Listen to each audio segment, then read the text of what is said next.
गुजरातमधील गांधीनगरमध्ये सेक्टर 20मध्ये वसलेलं भव्य आणि दिव्य असं अक्षरधाम मंदिर हे गांधीनगर या ठिकाणी आहे. हे केवळ एक मंदिर नाही तर भारतीय संस्कृती, अध्यात्म आणि अद्भुत शिल्पकलेचं जिवंत प्रतीक आहे. 30 ऑक्टोबर 1992 रोजी BAPS स्वामीनारायण संस्थेने उभारलेलं हे मंदिर गुलाबी वाळूच्या दगडातून साकारलेलं असून संपूर्ण रचना पारंपरिक शिल्पशास्त्रानुसार करण्यात आली आहे. मंदिराच्या मुख्य स्मारकात भगवान स्वामीनारायण यांची सुमारे 7 फूट उंच सुवर्णमंडित मूर्ती प्रतिष्ठित आहे आणि सभोवताली सुंदर कोरीव स्तंभ, घुमट आणि शेकडो देवी देवतांच्या व संतांच्या मूर्तीची नक्षी पाहायला मिळते. प्रत्येक कोरीव काम इतकं सूक्ष्म आणि जिवंत वाटतं की जणू दगड बोलू लागला आहे असा आपल्याला भासच होतो. मंदिर परिसर अतिशय स्वच्छ, शांत आणि हिरवाईने नटलेला आहे. यामुळे या ठिकाणी येताच मनाला एक विलक्षण शांतता अनुभवायला मिळते. अक्षरधाम मंदिर मंगळवार ते रविवार सकाळी 10 ते संध्याकाळी 7:30 पर्यंत दर्शनासाठी खुले असते आणि प्रत्येक सोमवारी बंद असते. दररोज सकाळी 10 वाजता आणि संध्याकाळी साधारण 6:30 वाजता आरती होते, जी अत्यंत भव्य आणि आध्यात्मिक वातावरणात पार पडते. सर्वात महत्त्वाची गोष्ट म्हणजेच मुख्य मंदिरात प्रवेश पूर्णपणे मोफत आहे. कोणतेही तिकीट लागत नाही. मात्र मंदिरातील प्रदर्शने म्हणजेच एक्झिबिशन्स पाहण्यासाठी साधारणतः प्रौढांसाठी ₹60 आणि 3 ते 11 वर्षाच्या मुलांसाठी ₹40 एंट्री तिकीट आकारलं जातं. तर 3 वर्षाखालील मुलांना प्रवेश फ्री आहे. या ठिकाणी वेगवेगळ्या हॉलमध्ये आधुनिक तंत्रज्ञानाच्या साहाय्याने स्वामीनारायण भगवानांचे जीवन, भारतीय संस्कृती, नैतिक मूल्य आणि प्रेरणादायी कथा दाखवल्या जातात. याशिवाय सॅड चिट आनंद नावाचा वॉटर आणि लाईट शो संध्याकाळी सूर्यास्तानंतर आयोजित केला जातो. हा शो साधारणपणे 45 मिनिटांचा पाण्याचे फवारे, लेझर लाईट्स, संगीत आणि प्रभावी कथाकथन यांच्या माध्यमातून नचिकेतेच्या कथेद्वारे सत्य, चैतन्य आणि आनंद यांचा संदेश देतो. या शोसाठी प्रौढांना अंदाजे ₹100 आणि लहान मुलांना ₹70 एंट्री तिकीट घेतलं जातं.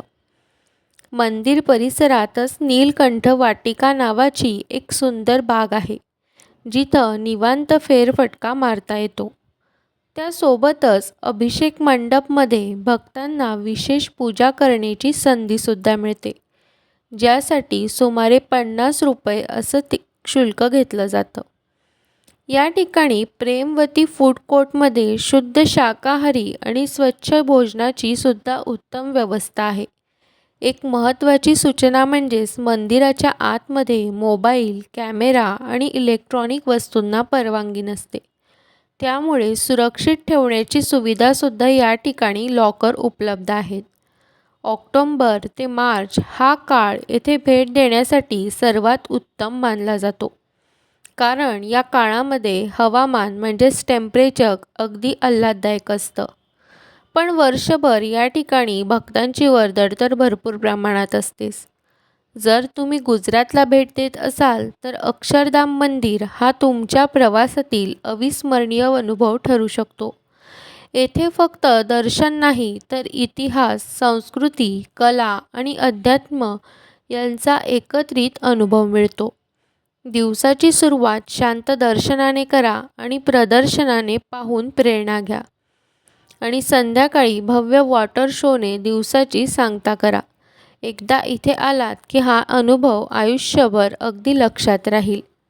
आणि याच अनुभवाला आणखी खास बनवणारं म्हणजेच इथली शिस्त, व्यवस्थापन आणि भक्तिभावाने ओथंबलेले वातावरण. अक्षरधाम मंदिर हे प्रवेश करताना स्वयंसेवकांची नम्र वागणूक आणि स्वच्छ नीटनेटका परिसर लक्ष वेधून घेतो. मंदिराच्या प्रत्येक भागात शांतता आणि पवित्रता राखली जाते. त्यामुळे इथे येणारा प्रत्येक पर्यटक आपोआपच त्या वातावरणात हरवून जातो. सुरक्षेची काटेकोर व्यवस्था असल्यामुळे कुटुंबासह निर्धास्तपणे या ठिकाणी तुम्ही भेट देऊ शकता. मंदिरातील वास्तुकला इतकी भव्य आहे की प्रत्येक कोनातून फोटो काढावासा वाटतो. पण आत फोटोग्राफीला परवानगी नसल्यामुळे तो देखावा डोळ्यात आणि मनात साठवून ठेवावा लागतो. आणि कदाचित हीच गोष्ट या ठिकाणाला अधिक जास्त खास बनवते.